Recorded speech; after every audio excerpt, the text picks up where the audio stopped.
Most people believe aging is something that simply happens to you. That one morning you wake up and your body has quietly decided to slow down. But after 3 decades in medicine, I can tell you that is not how it works. Aging is not random. It is not purely inevitable. And it is certainly not equal.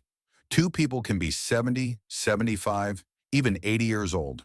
One walks through the park each morning, cooks their own meals, drives to the store, laughs easily. The other struggles to get out of bed. Same generation, same country, completely different bodies.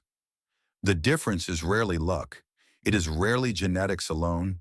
It is daily behavior, small habits, ordinary patterns, repeated quietly for years.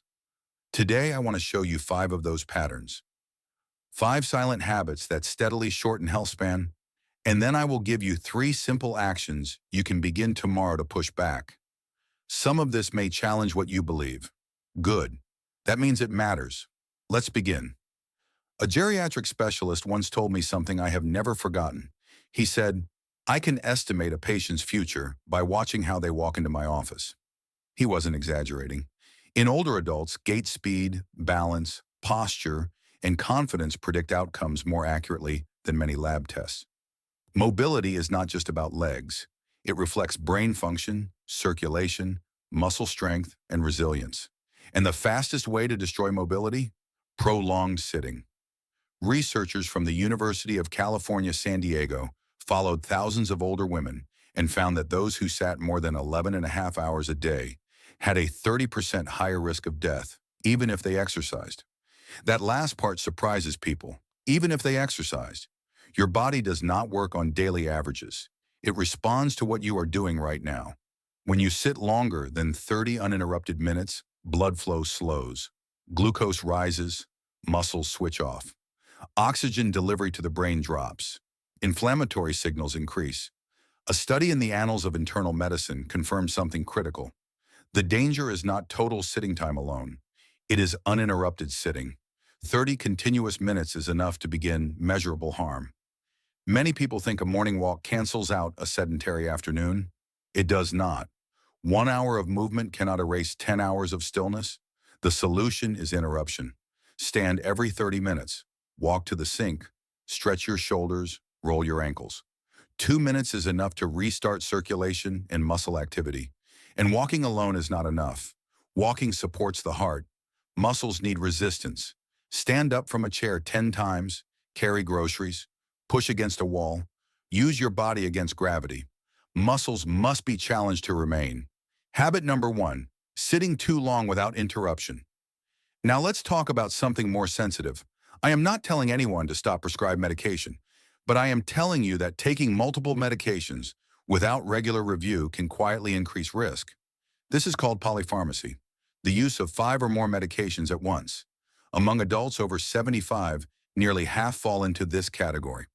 A large cohort study published in 2026 followed nearly 1,000 adults over 75. Those taking 5 or more medications had significantly higher 1-year mortality and hospitalization rates. How does this happen?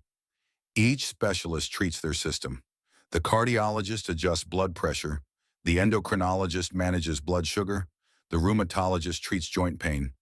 Each prescription makes sense alone, but together interactions multiply. One medication lowers blood pressure, another causes dizziness, a third impairs balance. Combined, they increase fall risk. And after 70, a fall is not minor. It can begin a chain reaction: fracture, immobility, infection, decline. Some medications also deplete nutrients. Certain cholesterol drugs reduce CoQ10 levels. Diuretics lower potassium and magnesium. Acid-reducing drugs can impair absorption of B12, iron, and calcium. Fatigue appears. Weakness develops. Brain fog increases. A new symptom leads to a new prescription. The cycle grows. The solution is simple.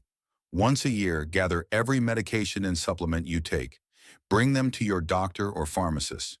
Ask one question about each. Is this still necessary? Minimum effective medication. Maximum supportive lifestyle. That is the pattern I see in the healthiest older adults. Now let's discuss sleep, A 2025 meta-analysis reviewing dozens of long-term studies found that sleeping fewer than 7 hours increases mortality risk. Sleeping more than 9 also carries elevated risk. Sleep is when repair happens.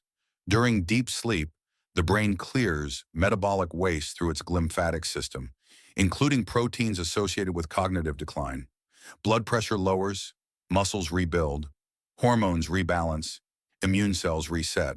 Even one night of poor sleep alters immune cell behavior. Chronic sleep deprivation increases inflammation, raises blood sugar, elevates blood pressure, and accelerates shortening of telomeres, the protective caps on chromosomes linked to biological aging. Sleep loss does not just make you tired, it ages cells. Yet many older adults treat sleep casually. Late television, phone scrolling in bed, irregular schedules. Sleep debt does not work like money. You cannot repay it in bulk. Consistency matters more than duration alone. Go to bed at the same time each night. Keep the room cool and dark. Turn off screens 1 hour before sleep. If you wake up, avoid reaching for your phone. Breathe slowly. Let your nervous system settle. After several nights of consistent 7 to 8 hour sleep, clarity improves. Mood stabilizes. Energy returns. Sleep is not passive, it is foundational. Next is hydration. As we age, thirst sensation weakens. You can be mildly dehydrated and not feel thirsty at all. Long-term research tracking thousands of adults found that markers of chronic underhydration were associated with higher rates of chronic disease and biological aging. When hydration drops, blood thickens. The heart works harder. Kidney filtration declines. Cognitive processing slows. Joints lose lubrication. Cartilage is largely water. Without adequate hydration, joint discomfort increases.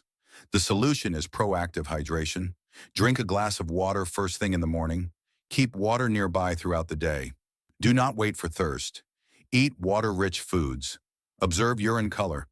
Pale yellow generally indicates adequate hydration. You do not need extreme intake. You need consistency. Finally, stress. Stress is not only events, it is your body's response to them. Chronic stress shortens life expectancy and amplifies every other risk we have discussed. Elevated cortisol over months and years suppresses immunity, raises blood sugar, increases inflammation, breaks down muscle, and accelerates cellular aging. For many older adults, stress is quiet and constant. Concerns about health, finances, independence, not dramatic but persistent. The goal is not to eliminate stress. That is impossible. The goal is recovery. A short walk, a meaningful conversation, a hobby that absorbs attention, 2 minutes of slow breathing.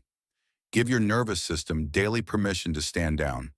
Those are the 5 patterns: prolonged sitting, unmanaged polypharmacy, poor sleep, chronic underhydration, and persistent stress.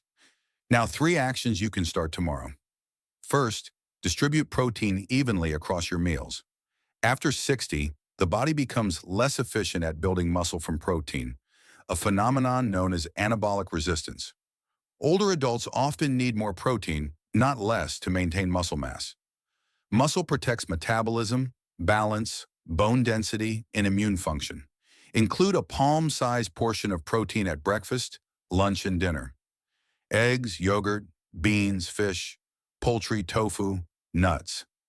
Your body cannot store protein efficiently. Spreading intake across meals improves muscle synthesis compared to consuming most at dinner. Second, interrupt sitting every 30 minutes. Set an alarm. Stand, stretch, walk briefly, sit again.